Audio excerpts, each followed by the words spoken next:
show you how to make these delicious cheesy cauliflower breadsticks. So the ingredients you're going to need is 1 head of cauliflower. Now they recommend a large one, like 7 to 8 inches. This is a little bit less than that. It's probably closer to 6, but they didn't have any big ones. That's going to work. I just may not get 12 serves out of it, but we'll see.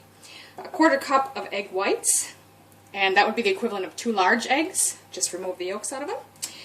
Then you need 3/4 cup plus a 1/2 cup. We're going to use it just in 2 separate sections of a cheese topping blended like mozzarella and a Tex Mex type cheese. Now I don't have that kind of a blend, so I'm just going to use a little bit each of my shredded tasty cheddar and some mozzarella. We'll need 1 teaspoon of an Italian herb seasoning. You can make your own with any blend you've got, like some rosemary, basil, parsley, oregano, whatever you got on hand. Then you need 1/4 teaspoon of freshly ground black pepper, pinch of salt, and marinara sauce for dipping. You can use anything really that you like. If you've got some pasta sauce on hand that's got, low sugar, if you've got pizza sauce, anything you want to dip on it. So I've already got my oven preheating to 375 Fahrenheit or 190 Celsius.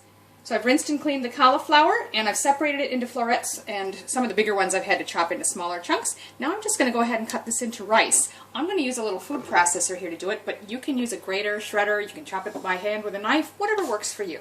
You want to get it small, like the size of rice. A few coarser chunks are fine, it's not going to hurt anything. And just do that until you've got it all processed.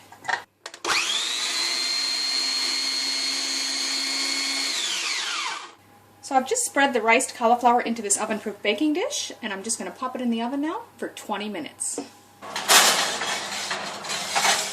That's been 20 minutes. I did stir it up a bit partway through. And now I'm going to leave that set for about 10-15 minutes or until it's cool enough to handle.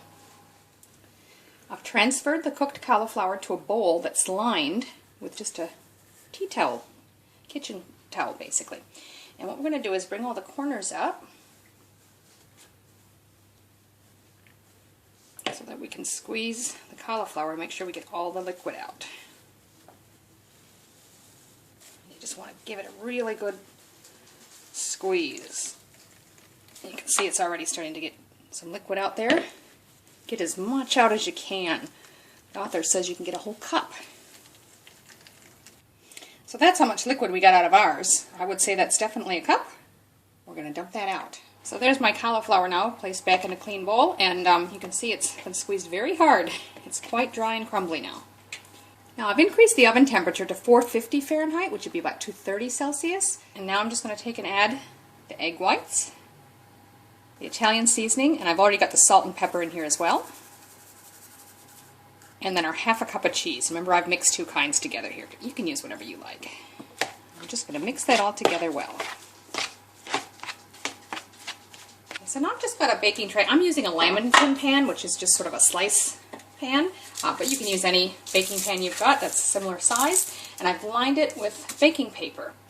Now we're just going to put our dough in the middle of this. And you really just want to use your hands and get in there and press it to flatten it out into a rectangle shape. Just sort of squish it along and form it till it's about 1/4 inch or 1 centimeter thick, and they said approximately a 9 by 7 inch rectangle. So I'm not going to try to go all the way to the sides here. Straighten up your edges a little bit. This does not have to be perfect by any means, just sort of try to get the edges roughly squared. So it's roughly about the same thickness throughout. Now we're just going to pop this back in our oven for 18 minutes. It's been 18 minutes. It's just starting to get a little golden brown on it, so I'm going to keep the oven on. So now we're going to add the remaining 3/4 cup of cheese. It seems like an awful lot, but I'm just going to mix it as I go, because remember I'm using 2 different kinds. So I'll put some of the cheddar down, and a good dose of mozzarella. I'm just trying to get it close to the edges if you can, so everything's nice and cheesy. Now I'm just going to put that back in for about 5 minutes to melt that cheese.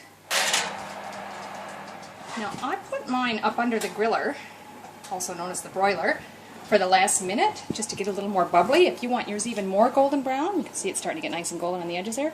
You could certainly leave it up there a little bit longer, but I'm happy with this. I'm trying to get 12 out of these, so I'm going to cut it 3 times this way.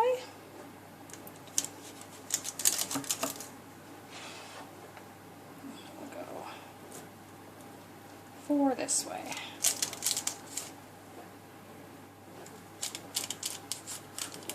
So there you have it, cheesy cauliflower breadsticks. They certainly don't have the exact same texture as bread, but they are very tasty.